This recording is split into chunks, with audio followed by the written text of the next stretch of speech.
akibat melanggar pamali. Di setiap daerahnya masing-masing pasti mempunyai pamalinya sendiri. Contohnya di saat kita naik gunung, pamalinya nggak dikasih ria kali. Kalian pasti punya cerita kan tentang pamali. Malam ini bagaimana kalau kita akan cerita akibat melanggar pamali? Satu orang satu cerita ya. Nah, dari aku ya.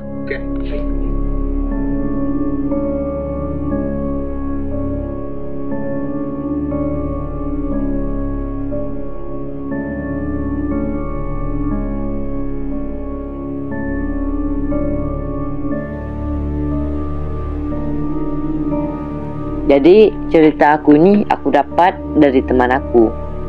Namanya Fitri. Dia ini kuliah dan mengambil jurusan sebagai perawat. Di semester 6 ini dia mengambil PKL ke Puskesmas Jogja. Di pendalaman gitulah di Jogja. Dan di sana dia ditugaskan bersama temannya, yang temannya ini bernama Hilda. Mereka di Jogja ini tinggal di orang kampung itu, di orang dekat-dekat situ. Dia tinggal di situ sama yang punya rumah dan si Hilda. Di hari pertama PKL-nya ini mereka dari sore sampai siapnya selesai sampai setengah 6 gitu, hampir maghrib. Kan iya, hari pertama. Jadi mereka pulang ke rumah itu. Dan si Hilda ini dia bilang dia capek.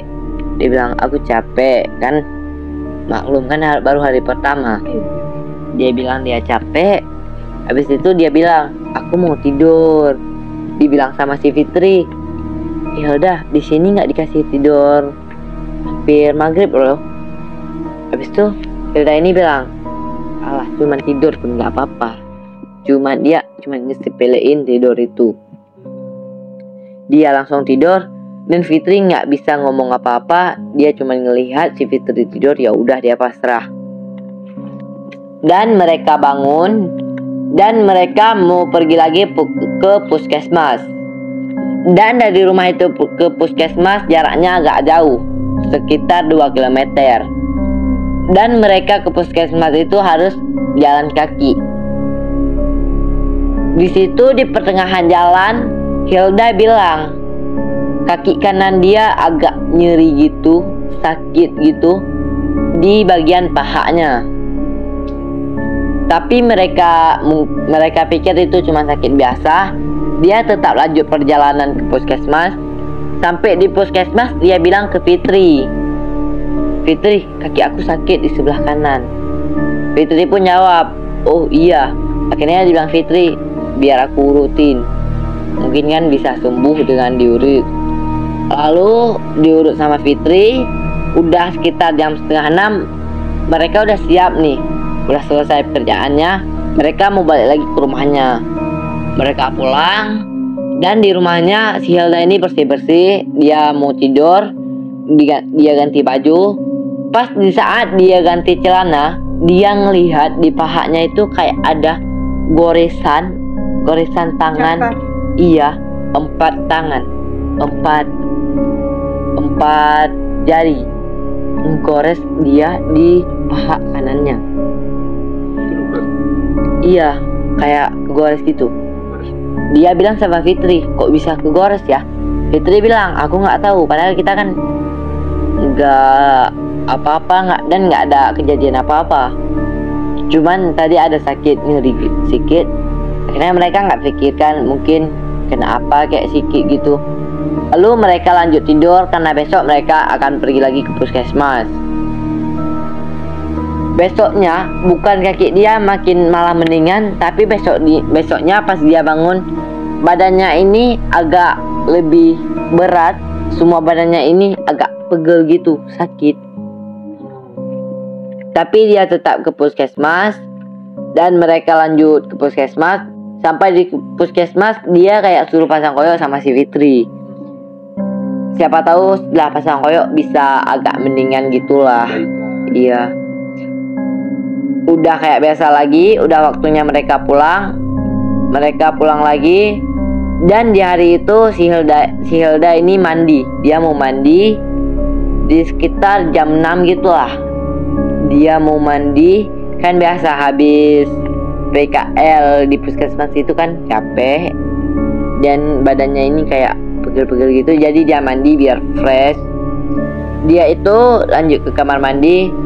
Kan kalau secara orang zaman dulu kan rumahnya ini masih agak gimana ya, masih jauhan lah, masih jaraknya masih jauh-jauh, dan untuk penerangnya ini masih minus-minus gitu, buram-buram ya. Buram-buram. Kan tahu nggak bohlam yang kuning itu, yang warnanya itu nggak terlalu bersinar, masih pakai itu. Dan kamar mandinya ini pisah dari rumahnya.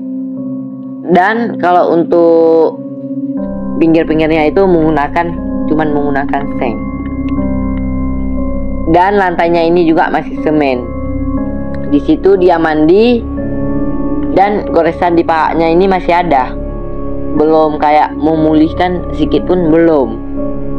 Masih kayak kemarin-kemarin tuh. Dia langsung mandi, dan di situ dia kayak merasa ada yang ngintip dia mandi. Dia di situ coba ngelihat, kan nggak ada karena gelap, jadi dia nggak nampak apa-apa. Tapi emang dia merasa ada yang ngintip dia, tapi nggak ada sama sekali, nggak ada. Dan juga di situ gelap semua, nggak ada orang siapapun, tapi dia merasa ada yang ngintip dia. Dia lanjut mandi dan beres-beres. Bukan cuman hari ketiga itu, dari mulai hari ketiga sampai hari ke-6 itu dia merasa saat dia mandi itu kayak ada yang ngintip. Dia kan merasa nggak aman, mandinya ini ngintip, jadi dia kayak nggak aman gitu. Dan mereka PKL di situ selama 7 hari. Dan besoknya hari terakhir mereka PKL di situ. Dan di malam itu dia tidur, dan besoknya di hari terakhir itu pas dia bangun, dia nggak bisa bangun. Jadi, tapi matanya ini bisa melek, tapi dia nggak bisa duduk. sakit. Iya, sakit seluruh badannya, kayak ada yang dudukin badan dia. Gitu. Iya, badannya ini berat, dan dia nggak bisa bangun. Dia cuman panggil Fitri untuk minta tolong. Fitri samperin dia tanya, "Kamu kenapa?" "Aku nggak bisa bangun, Fit." Habis itu Fitri memanggil yang punya rumah, dan ibu tuh nyamperin si Hilda dan mengecek. Memang badan si Hilda ini agak panas, dan setelah memegang jidatnya juga panas. Ibu ini memanggil suaminya. Suaminya ini kayak bisa merespon hal-hal yang mistis gitu. Iya, udah sering mengalami hal gini. Jadi bapak itu datang, dan di situ bapak itu dia tanya sama si Hilda, "Apakah kamu ada melanggar peraturan di daerah sini?" "Bagi saya sih nggak ada, Pak. Saya nggak buat apa-apa." Tapi Fitri di sini dia jawab, "Kan kamu ada kemarin tuh tidur hampir maghrib," dibilang sama si Fitri. Dan Hilda bilang, "Kan nggak mungkin juga gara-gara itu. Tidur hampir maghrib itu kan biasa-biasa aja." Tapi bapak ini setelah mendengar itu, dia ngeh dengan perkataan si Fitri. Lalu dia langsung membacakan doa-doanya. Dan dari yang tadi nggak bisa bangun, tiba-tiba si Hilda ini bisa duduk. Di situ bapak ini bilang bahwa goresan yang tadi di pahanya ini adalah goresan dari sosok genderuwo. Serius? Iya. Jadi genderuwonya ini naksir kepada dia. Istilah suka gitu ya? Iya. Mungkin genderuwo ini bisa tertarik kepada dia karena dia tidur di maghrib tadi, karena mungkin kan mulai goresan itu kan dari dia tidur maghrib di hari itu. Dia kegores. Dan lalu mandinya, mungkin yang mandinya merasa diintipin juga itu mungkin genderuwo itu. Dan badannya yang berat juga itu mungkin juga dari si genderuwo itu kan. Iya. Kan genderuwo ini naksir sama dia nih. Nanti pamalinya ya. Kata itu bisa tidur itu ya. Tidur di saat maghrib. Iya.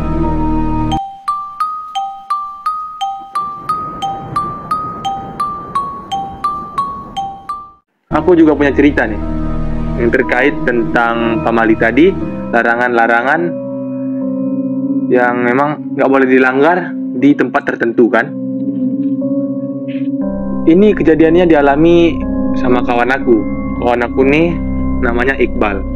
Dia jadi kawan kecilku yang sekarang udah pindah ke daerah Jawa Timur. Yang udah pindah ke Jawa Tengah. Jawa? Iya.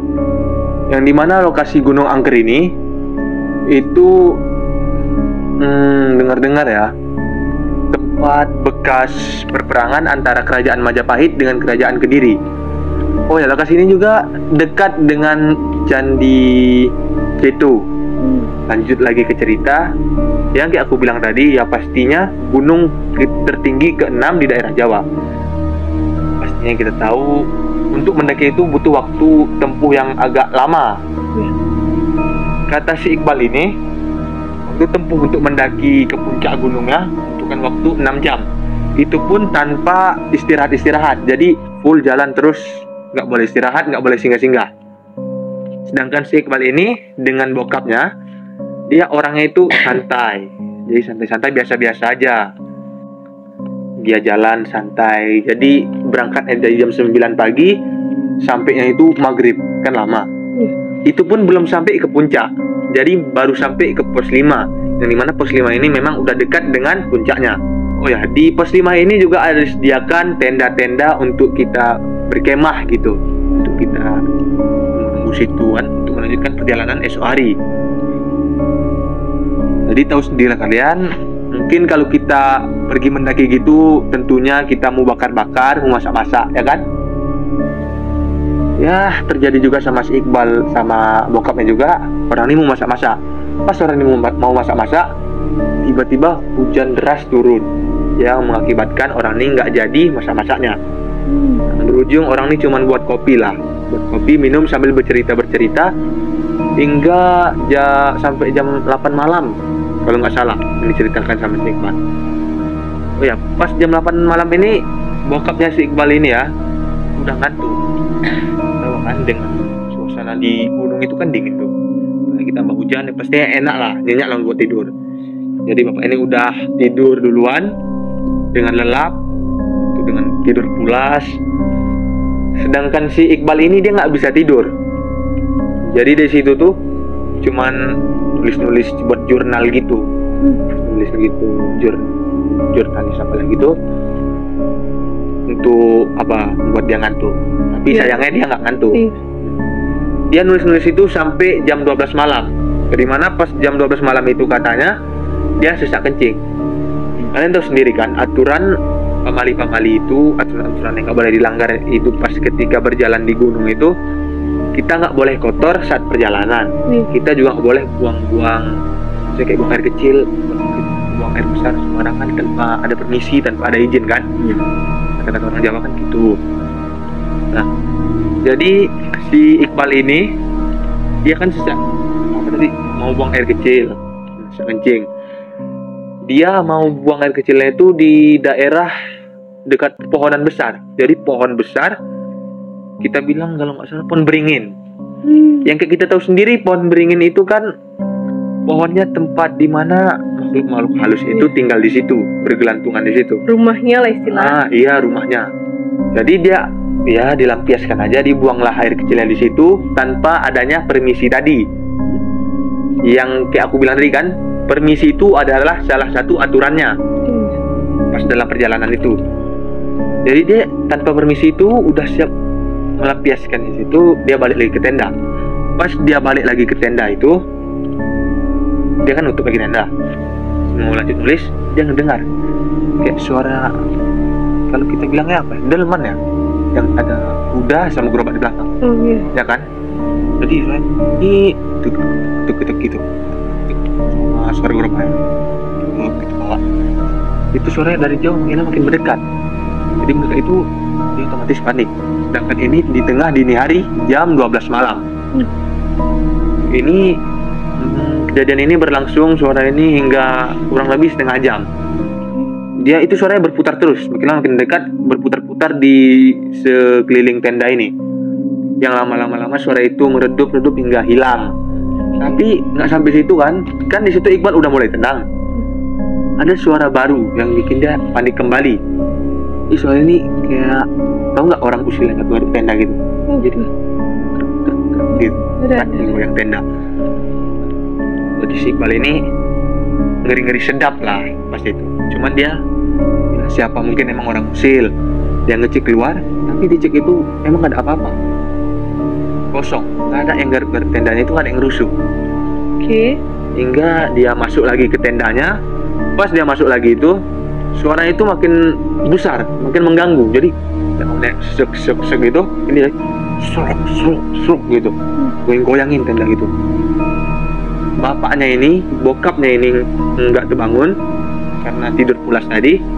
Dia ini ngeri-ngeri sedap di situ, malamnya sendiri. Sampai di situ baca-baca doa, baca ayat kursi segala macam, dan dia mencoba untuk ngelihat keluar. Tapi sebelum dia ngelihat keluar itu, dia baca lagi, baca bismillah lagi sekali dan baca ayat kursi sekali lagi. Situ dia ngeluarin kepalanya dulu kan dari ngeluarin kepala itu. Pas dia nengok ke kanan, di situ apa hal yang mengerikannya dikatakannya. Itu dia melihat sosok nenek-nenek. Nenek tua yang tulangnya udah kering gitu, jadi udah kurus krempeng gitu. Kayak sisa cuma nenek tulang gitu aja. Lama lagi muka nenek ini tuh pucat, badannya bungkuk, orangnya pun pendek. Dia tuh gimana? Dia sambil nggaruk tenda itu. Jadi asal suara itu dari dia.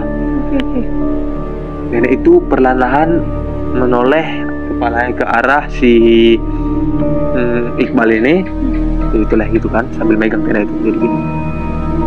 Dan nenek itu bilang, nuhun seun, atau artinya itu permisi gitu. Si Iqbal, kawan aku ini kaget banget. Dia itu nutup tendanya itu dan dia langsung masuk itu, maksa tidur. Nah alhasil dia juga bisa tidur kan. Besok harinya orang ini melanjutkan perjalanannya untuk mendaki ke puncak. Pas mendaki puncak itu orang ini singgah dulu ke restoran yang namanya aku udah lupa nama restorannya. Jadi di situ untuk sarapan pagi lah gitu. Pas dia sarapan pagi itu ada seorang karyawan yang nengok dia ini kayak seakan-akan udah tahu apa yang dialaminya semalam. Jadi samperinnya si Iqbal ini kan, "Dek, kamu semalam ada ngeliat gitu ya?" Gitu bahasa syaratnya. Jadi si Iqbal ini kaget kan, otomatis dia kaget. Loh, kok ada yang tahu sedangkan yang alami ini cuma dia sendiri, bahkan bokap aja nggak tahu, kok bisa orang lain tahu gitu. Jadi belakang dia tahu, diceritakanlah apa yang kejadian semalam. Sampai pas orang ini mau berangkat lagi, si karyawan ini menyarankan, "Pak, Dek, kalau bisa ya sebaiknya kalian turun dari gunung ini sebelum matahari terbenam." Bapaknya si bokapnya si Iqbal ini kawan aku setuju. Jadi mereka naik ke puncak, siap itu nggak lama langsung turun ke bawah. Pas mereka sampai di bawah itu, di ujung bawahnya itu, di kaki gunungnya udah maghrib, suasana maghrib. Itu kan matahari udah terbenam tuh. Pas sampai ke situ, jadi langsung masuk ke hotel. Tahulah mandi dulu untuk refreshing badan, biar nggak kaku kali kan, biar segar lah, biar segar bugar gitu. Orang pas dia mandi, dia kan otomatis buang air kecil. Pas dia buang air kecil tuh dia dengar suara lagi, sama kayak persis diucapkan oleh nenek tadi. Jadi nuhun sewu, permisi tadi gitu. Itu udah kaget banget. Dia birit-birit keluar dari kamar mandi itu dan dia menceritakan itu kepada bokapnya. Sampai pada akhirnya dia juga menceritakan itu kepada aku.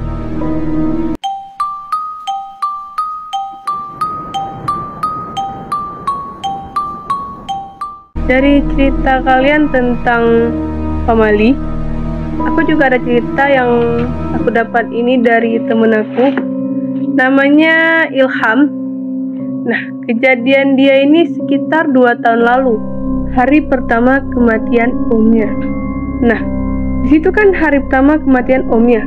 Dia ini kan sedih karena om ini salah satu pengganti ayahnya yang sudah meninggal. Oh, jadi dia anak yatim. Iya. Nah, di sini dia ikut ke kuburan omnya. Nama kuburannya kalau nggak salah Menteng Pulo. Gue juga kurang tahu tempatnya di mana karena nggak dibilang. Di sini dia ngebantu jasad omnya dikuburkan. Selesai penguburan, dia pun pulang ke rumah sama ibunya. Nah, di rumah ini dia tinggal berdua sama ibunya. Sampai di rumah, ibunya ini bilang sama dia, Ilham, kamu mandi dulu karena habis pulang dari kuburan. Di sini kan Ilham ke bawah sedih nih karena hilang sosok omnya. Di sini dia nggak dengar ibunya, iya-iyain aja, langsung masuk ke kamar. Di sini ibunya ngenawar dia untuk makan, lalu bilang, Ilham, kamu mandi dulu. Di kamar dia nggak ngejawab apa-apa, tetap diam di kamar, nggak peduli tentang mau mandi kek apapun tuh kek, pokoknya dia tetap diam di kamar karena sedih. Nah, sekitar jam 10 malam gitu, dia nih ketidur. Lalu dia mimpi tentang omnya yang udah meninggal tadi. Iya. Nah, di sini dia mimpi omnya kalau dia ini berada di kuburan satu sama omnya yang udah meninggal tadi. Berarti dia masuk kuburan. Nah, satu tempat sama omnya. Nah, pas dia ngeliat omnya ini kan udah kebalut sama kain kafan. Iya. Berdua sama dia juga. Dia ikut kebalut juga. Iya. Nah, kalau omnya ini kan udah meninggal. Kalau dia ini masih melek matanya. Dia masih sadar. Dia ngeliat omnya. Muka omnya itu pecah dan berlumuran darah. Nah, seluruh tubuhnya itu berlatung semua. Nah, istilahnya kan Ilham tuh panik. Di situ seketika dia tuh sadar, kebangun gitu, keduduk di tempat tidurnya dia tuh. Nah, sini dia agak ketakutan, panik. Di sini dia keinget sama pembicaraan ibunya tadi pas pulang dari kuburan omnya. Nah, ibunya ini kan bilang sama dia, Ilham, kamu mandi dulu karena habis pulang dari kuburan. Di sini kan kayak tadi si Ilham ini kayak iya-iyain aja gitu. Sini pun dia sedikit takut dan panik, tapi ya udahlah dia nge-open aja gitu. Langsung kembali tidur. Pas dia tutup matanya, dia tuh kedenger ada suara sosok laki-laki. Yang suara ini mirip dengan suara omnya. Contohnya suaranya begini, tolong. Nah, suara ini pas di samping dia tidur. Nah, dia tuh kan melek tuh matanya, ngeliat. Pas dia ngeliat, dia tuh ngeliat omnya yang mukanya itu berluburan darah. Lalu mukanya itu pecah dan seluruh tubuhnya itu ada belatung. Jadi kayak mimpi tadi tuh. Iya. Ini nyata. Nyata. Ih. Di samping dia tidur. Lu kebayang gak tuh? Nah, istilahnya kan si Ilham ini panik dong. Nah, dia ini langsung lari keluar menghampiri ibunya. Itu dia cerita semua dari mimpi dia, dari dia ngelihat pocong sosok omnya. Nah, di sini ibunya juga bilang, itu karena kamu gara-gara tadi pulang dari kuburan omnya, kan nggak mandi itu. Nah, istilahnya dari situlah, makanya dia bisa mimpi Omia, dan bisa ngeliat sosok pocong Omia. Jadi aturannya di situ ya. Iya. Pemalinya. Pemalinya di situ. Ya segitu aja sih cerita dari gua. Mungkin cukup sampai sini aja cerita dari kami. Kalau kalian punya cerita dari kota kalian masing-masing, jangan lupa kalian di kolom komentar di bawah ini. Sampai jumpa di video lain. Bye bye.